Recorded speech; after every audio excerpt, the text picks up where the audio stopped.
संचालक हैं, हमारे गौरव हैं, कृपया मंच पे बधाएं एक निवेदन के साथ। बंधुओं, अभी आदरणीय जीवर्धन जी आपको उद्बोधन दे रहे थे और अपनी महाराज आश्रम से सन्यासी हैं, पूरे सन्यासी। और जो हमारे बंधु अभी सारा जीवन इस क्षेत्र में लगा रहे हैं, आदरणीय भाई दयासागर जी महाराज, लंबे समय से परिचय, कोई कारण नहीं है प्रशंसा का, लेकिन मन से उद्गार निकलते हैं। सारा जीवन अविवाहित रह करके इस समाज की सेवा में सर्वात्मना समर्पित कर देना, वो ब्रह्मचारी रहते हुए पूरे सन्यासी। मैं समझता हूं ऐसे कार्यकर्ताओं का इस आयोजन में सबसे बड़ा आभार तो हमें करना चाहिए कि आपने मिलकर के हम सबको इस क्षेत्र में जोड़ा और इस स्थान पर आकर के इतना मंच प्रदान किया। तो मैं राजस्थान आर्य सभा के माननीय प्रधान जी का सबसे पहले आभार करूंगा, आदरणीय भाई हमारे गहलोत साहब का और उनकी पूरी टीम का, जिन्होंने राजस्थान सभा की ओर से यहाँ पर कार्यक्रम करने का सोचा। सबसे बड़ी बात तो सोच है, उसके बाद आगे कुछ होता है। तो एक बार पुनः इस पूरी टीम का मैं बहुत बहुत आभार, बहुत बहुत धन्यवाद करता हूँ। एक बार आप भी तालियां बजा के टीम का आभार करिए। ये सरल काम नहीं होता। आदरणीय जीवर्धन जी का जन्म कहाँ हुआ? छत्तीसगढ़। हमारे भाई दयासागर जी का जन्म कहाँ हुआ? झारखंड। क्षेत्र कहाँ का चुना? राजस्थान। राजस्थान का भी जयपुर नहीं है, जोधपुर नहीं है, बीकानेर नहीं है, ये आदिवासी भीड़ क्षेत्र। ये सरल काम नहीं है बंधु। ये महर्षि जान की वो ज्योति और आभाई है, जिसके कारण से वहां से यहाँ पर आए और यहाँ पर इन्होंने कितनी ज्योति का आलोकित कर दिया। चाहे माता प्रेमलता शास्त्री जी हो, भाई खट्टर साहब यहाँ बैठे हैं, उनकी क्रम में उस काम को आगे बढ़ा रहे हैं। और सारथी शिक्षक सभा के प्रधान जी का हम सबको पूरा आशीर्वाद है, जिसके कारण से इस क्षेत्र में कार्य बढ़ पा रहे हैं। बंधु, मैं बहुत छोटी सी बातें कहूंगा। कुछ लोग जा चुके हैं, कुछ लोग जो पीछे खड़े उनसे भी कह सकता हूँ आगे आकर बैठ सके तो अच्छी बात है। कुछ चर्चा का समय मिला है तो कम से कम बैठ जाइए तो और ज्यादा लाभ होगा। मेरा सभी से निवेदन है, मेरी बात को सुन रहे हैं। बंधु, इस क्षेत्र के बारे में थोड़ी सी चर्चा कर लेते हैं। एक चित्र था भी पीछे लगा हुआ मामा बालेश्वर जी का, स्वामी स्वतंत्रानंद महाराज का और गोविंद गुरु जी का। इन तीनों ही महानुभावों के बारे में जीवर्धन जी बता चुके, मैं दोबारा दोहराऊंगा नहीं। इन तीनों महानुभावों ने इस क्षेत्र में जो कुछ किया, अगर उसके पन्ने दर पन्ने खोल करके देखा जाए तो पता लगेगा इस क्षेत्र में उन्होंने जो काम आज से 20, 30, 40, 50, 100 साल पहले किया था, उसका परिणाम आज कहीं ना कहीं किसी ना किसी रूप में दिखता है। लेकिन उनके किए हुए कार्यों को समाप्त करने का एक बहुत बड़ा षड्यंत्र भी चल रहा है इस क्षेत्र के अंदर। जो चाहते हैं कि ये क्षेत्र जिस रूप में हिंदू समाज का मजबूत समर्थक और मजबूत पिलर के रूप में काम कर रहा था, हम इनके बीच में घुस करके इनको आपस में तोड़ करके अलग जगह लेकर के चले जाएं। बड़े षड्यंत्र हुए, कोई किसी नाम से, कोई किसी नाम से, कोई हमारे देश के संविधान बनाने वालों के नाम से, कोई और किसी के नाम से। तू इधर, तू इधर, तू अगड़ा, तू पिछड़ा, तू दलित, तू महादलित, और कर करके इस क्षेत्र को, हमारे आदिवासी भाइयों को, हमारे वनवासी भाइयों को ना जाने किन किन जगहों पर ले जाकर के खड़ा कर दिया।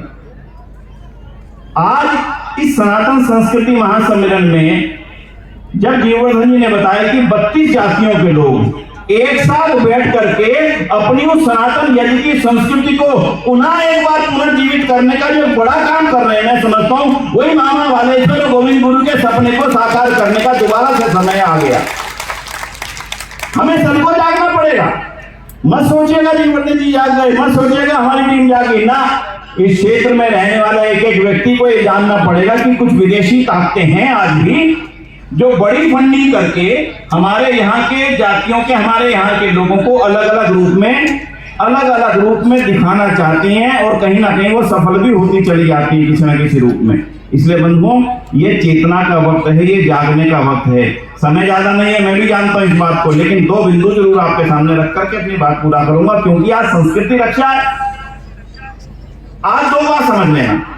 पहला कि आपके देश को, आपकी संस्कृति को किसी रूप में भी ना तो पाकिस्तान से कोई खतरा है, ना ही अमेरिका, चीन, जापान से कोई खतरा है, ना ही आपके इस देश को किसी बड़े से बड़े देश और बड़ी बड़ी सैन्य शक्तियों से कोई खतरा है, बिल्कुल नहीं है। उसके लिए तो हमारे जवान पर्याप्त हैं और हमारे देश की सुरक्षा करने में पूरी तरह सक्षम हैं। आज हमारे देश की अंदरूनी इन हालातों में जहां हम बैठे हैं, जिन जंगलों में, वहां पर अगर कोई खतरा है तो उन ताकतों का है जिन्होंने हमारे मन और मस्तिष्क को बदलने के लिए ना जाने कितनी तरह के षड्यंत्र चालू किए हुए। मैं भाई गिरिवर्धन जी एक बार दिल्ली में बात कर रहे थे, इसी क्षेत्र के आसपास की घटना है। प्रधान जी आपकी जानकारी होनी चाहिए भाई जी, रवि जी आप क्षेत्र में राजनीति में भी हैं, आपको भी इन चित्रों की, इन चीजों की चलती हुई जो अंदरूनी समस्या की जानकारी होनी चाहिए। टीम आई यहाँ पर, वो कहने लगी देखो हम रावण का दहन करते हैं, राम उसको तीर मार के उसका दहन करने का दशहरे पर बड़े बड़े आयोजन करते हैं, जबकि रावण महान था और रावण ने देखो सीता को हाथ भी नहीं लगाया, और राम को देखो वो अपनी धर्मपत्नी को वापस ला करके और जंगल में छोड़ा है। बताओ राम महान था कि रावण महान था? और नारे लगवा करके हमारे नवयुवकों से, इन्हीं जंगलों की बात कर रहा हूं, इन्हीं वनों की बात कर रहा हूं, बंदोबहार की नहीं बात कर रहा हूं, और नवयुवकों को मेंटली प्रिपेयर कर लिया कि बोलो आज के बाद राम का पुतला जलाओगे कि रावण का। और नवयुवक हजारों की संख्या में खड़े होकर के नारे लगा रहे हैं आगे से हम राम का पुतला जलाएंगे, रावण की पूजा करेंगे। ये इन्हीं जंगलों में हो रहा। बोलो ये करने वाला कौन है? निश्चित रूप से मेरे और आपके बीच का व्यक्ति जो कभी भी ये काम कर ही नहीं सकता, तो कौन कर रहा है? सोचने की बात है। ये वो शक्तियां कर रही हैं जो हमारे मनों से, हमारे दिलों से हमारे राम और हमारे कृष्ण को पूरी तरह से निकाल करके, और हमारे गलों में जो 150, 200, 250 सालों से क्रॉस पहनाने का षड्यंत्र चला रही थी, वो दूसरे रास्तों से आकर के और हमारे बच्चों के, हमारे नौजवानों के दिलों में पहले हमारे महापुरुषों के प्रति हमारे मन के अंदर खटास पैदा करना, और फिर आहिस्ता आहिस्ता ये कहना देखो ये क्राइस्ट ही तो है जो सब कुछ है, इसी ने तो तुम्हें सब कुछ दिया। बंधुओं ये कुछ आज भी चल रहा है। मैं 100 साल 50 साल पहले की कहानी नहीं बताने जा रहा हूं, इसलिए आज आपको चेतना जरूरी है। अगर हमारे घर के, हमारे गांव के, हमारे कस्बे के आसपास ऐसा एक भी व्यक्ति नजर आ जाए तो हम सबको जाग करके इसी कुंभ की तरह से, इसी महासम्मेलन की तरह से संख्या बल लेकर के खड़ा होना पड़ेगा। अगर आप चाहते हो कि ये देश, ये समाज, ये पूरी तरह से धरती आपकी रहे। ये 32 जातियां हैं, क्या अलग अलग ज्ञान, जातियां मतलब ज्ञान, जातियां मतलब ज्ञान वाली, अलग अलग अलग अलग अलग अलग सबकी अलग अलग अलग अलग विशेषताएं थी। अलग नहीं थे हम, ना कोई ऊंचा, ना कोई नीचा, ना कोई छोटा, ना कोई बड़ा। यही तो कहा गोविंद गुरु ने, क्या कहा दयानंद ने, कहा क्या था सिवाय इसके कि ना कोई छोटा ना कोई बड़ा। जब आरे लगाने की परंपरा इस क्षेत्र में आरंभ हुई, अपने नाम के आगे आरे लगाने की परंपरा क्यों आरंभ हुई थी? केवल इसलिए आरंभ हुई थी जो अपने आप को बड़ी जातियों का कहते हैं वो भी अपने नाम के आरे लगाएगा, जो अपने आप को छोटी जाति का मान लेते हैं या सरकारी तौर पर उनको कह दिया जाता है वो भी अपने नाम के आगे आरे लगाएगा। तो बोलो बड़ा छोटा रहा कौन सा? मैं भी आर्य, तू भी आर्य। यही तो आर्य समाज का जातिवाद के खिलाफ बड़ा आंदोलन था। और आज हमारे देश के अंदर जातिगत जनगणना की जो बात होनी शुरू हुई है, वो हमारे देश को अंतिम कुल्हाड़ी के रूप में, अंतिम रूप से फाड़ने की बड़ी भारी तैयारियां समझ लीजिए। अगर हमारे में जातिगत जनगणना करवा दी गई, आज तक मुझे पता नहीं है मेरी कुर्सी के साथ में मेरे पास में कौन रहता है, तब मुझे पता लगेगा ये वो है, ये वो है, ये वो है, ये वो है। उस समय हमारे देश की क्या परिस्थिति होगी, बंधुओं ध्यान रखिएगा, सोच कर रखिएगा। इसलिए आज 2 ही विषय हैं बस।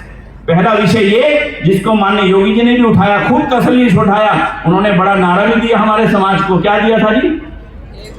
बटेंगे तो हाँ, ये ध्यान रखना भाई। इसीलिए बटे, इसीलिए अफगानिस्तान, इसीलिए पाकिस्तान, इसीलिए बांग्लादेश, इसीलिए नेपाल, इसीलिए म्यांमार, इसीलिए ये सारे देश अगर कटे तो बढ़ते गए, कटते गए। और भाई आज भी रामलीला मैदान में स्वामी श्रद्धानंद का बलिदान दिवस था, मैंने वहां एक बात रखी थी, अब बस उसी बात को रख रहा हूं आपके सामने। वो भी दूसरा बड़ा भारी षड्यंत्र है। पहला तो ये था जो आपको जातिवाद में, ऊंच नीच में बांटने का 200, 250 सालों, 300 सालों से अंग्रेजों के समय में भी काम चला बड़ा भारी, और हमने अपनी प्रसन्नता से उसको बढ़ाते चले गए। हमारी कमियां थी जो ये लोग बने, और हमारी कमियां थी जिन्होंने गले में क्रॉस पहन लिया। केवल हमारी कमियों से पहना और किसी के कारण से नहीं पहना।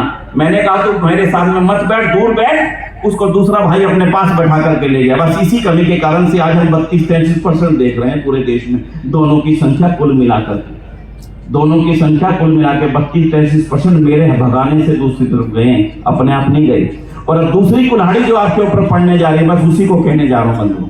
दूसरी कुल्हाड़ी का वार जो आपके सामने होने जा रहा है, माननीय प्रधान जी ने जब शारदीय शिक्षा सभा की तरफ से 200वीं जयंती मनाने का आयोजन आरंभ किया था, उस समय 2 बड़े मुद्दे रखे थे हमारे सामने। और वो दो ही बड़े मुद्दों को हम हर मंच से उठाते हैं ताकि जनता में जागरूकता आ सके। हमें भी अपनी जिम्मेदारी को समझना पड़ेगा। तो दूसरा शब्द आज नोट कर लीजिएगा, आज अगर हमारे हाथ से कश्मीर जा रहा है, हमारे हाथ से बंगाल जा रहा है, हमारे हाथ से केरला की स्थितियां, नागालैंड, मणिपुर, मिजोरम की स्थितियां लगातार देख रहे हैं, हमारे भाई वहां से आए हैं, उसका कारण अकेला एक है, और वो सुन लीजिएगा, घटेंगे तो, हाँ जी बोलना जरा, घटेंगे तो कटेंगे, आवाज ही नहीं, बोलो घटेंगे तो कटेंगे। बस आज इस बात को लेकर के जाना। हमने पैसा तो अपना बढ़ाते चले जा रहे हैं, वाह वाह वाह, बड़ी बड़ी कोठियां बन गई, बड़े मेरे फार्म हाउस बन गए, बड़ी दुकानें बन गई, बड़ा बैंक बैलेंस बन गया। भाई साहब आपके बच्चे कितने? बोले एक है ना, वो एक बच्चा। भाई साहब बच्चा वो आपका कहां गया? वो बड़ा होकर बोले लंदन चला गया, अमेरिका चला गया। जो एक है वो भी आपके पास नहीं है। आप समझ लेना, जिनकी संतानें नहीं होंगी उनका देश कैसे रह जाएगा, इसकी कल्पना करने की इच्छा रखते हो या नहीं रखते, ये सोचना आपका काम है। आज समझ करके जाना। दूसरी सारी संस्थाएं बड़ी बड़ी लगी हुई हैं देश के अंदर, अरबों रुपयों के इन्वेस्ट करके, करोड़ों का नहीं भैया, अरबों रुपयों का इन्वेस्ट करके लाइव टेलीकास्ट प्रोग्राम के चल रहे हैं टीवी के ऊपर, और उन टीवी के प्रोग्राम के ऊपर यूनिवर्सिटीज के अंदर प्रोग्राम हो रहे हैं। दो लड़का लड़की मंच पर खड़े हैं। एक और आपके यहाँ पे जेरोडा नाम की एक बहुत बड़ी कंपनी, नाम आपने सुना होगा जेरोडा का, उनके संस्थापक निखिल कामत ने घोषणा कर दी, पता नहीं आप में से कितनों को मालूम है, 20,000 करोड़ रुपए की संपत्ति है, 24,000 करोड़ रुपए की संपत्ति है निखिल कामत की।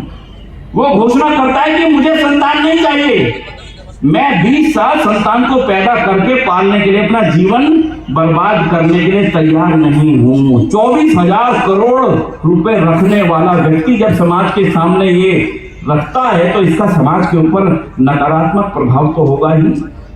साथ ही एक और व्यक्ति की भी सुन लीजिएगा, एलन मस्क, नाम सुना है किसी ने एलन मस्क का? अमेरिका दुनिया का सबसे अमीर आदमी। वो ये घोषणा करता है कि अगर हमारी संतानों को उत्पन्न करने की रफ्तार में कमी आई, ये दुनिया विनाश की ओर जाएगी। उसका पढ़ लेना बयान। बंधुओं, आज समझना पड़ेगा हमारे इस मंचों से कि हम समाज को संदेश क्या दें।